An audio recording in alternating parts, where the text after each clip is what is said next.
So as Prince Edward celebrates his 60th birthday, I thought I'd bring you guys a great story about the time he was actually offered the position of king. Yes, that's right, the Duke of Edinburgh, who is now the 14th in line to the throne and often seen as an underrated royal, was once in with the chance of becoming a king, but not the British king. Now, if you're sat there completely baffled like I was when I first read this story, let me explain. So it strangely all has to do with the collapse of the Soviet Union back in the 1990s, when a whole load of Eastern European countries gained their independence. Indeed, one of these countries was Estonia, and in their first set of parliamentary elections following their separation from the USSR, a political party called the Independent Royalist Party of Estonia gained 8 seats in the country's parliament, which is about 10%. Now, this party were largely seen as a protest group, but they did want Estonia to be established as a monarchy similar to the systems seen in Sweden or in Norway, the kind of Scandinavian monarchies.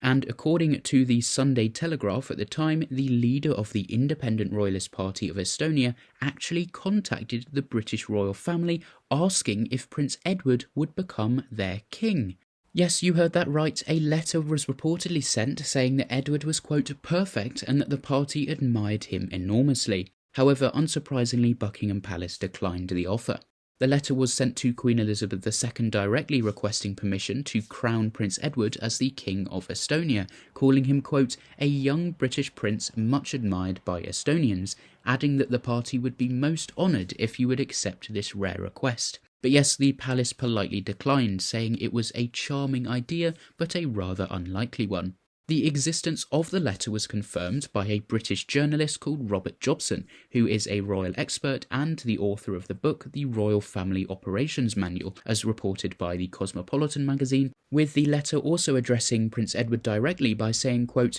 your background as an actor and television producer would be ideal to create the majesty a new king would require to combine ancient culture with modern political reality. I mean, how wholesome is this? Of course, Prince Edward is now the 14th in the line of succession to the British throne and married his wife Sophie, the Duchess of Edinburgh, a few years after this bizarre letter was sent back in June 1999. They have 2 children, their daughter Lady Louise Windsor and their son James the Earl of Wessex, and on his birthday last year, Edward's 59th birthday, his older brother King Charles finally fulfilled a pledge by the late Queen Elizabeth and gave him and Sophie their Duke and Duchess of Edinburgh titles. It had long been known that Edward would one day become the Duke of Edinburgh after this promise was made by the late Queen on his wedding day in 1999. And at the time, eyebrows were raised when he was given an earldom rather than a dukedom. However, it was announced at the time of the nuptials that Edward would succeed his father, Prince Philip, as the Duke of Edinburgh with the blessing of his parents after Prince Philip's death. The palace said at the time, quote, the Queen, the Duke of Edinburgh and the Prince of Wales have also agreed that Prince Edward should be given the Dukedom of Edinburgh in due course when the present title, now held by Prince Philip, eventually reverts to the crown. Philip's desire for Edward to have the title was in recognition of his son's decades-long commitment to the Duke of Edinburgh's award, the youth scheme which is one of Prince Philip's greatest legacies. The duchy, which in the past has been hereditary, will not, however, pass down to the Edinburgh's son, James, when Edward dies, which instead paves the way for one of the Prince and Princess of Wales's children to potentially be given the title in the future, with Prince Louis the most likely candidate to be the next Duke of Edinburgh.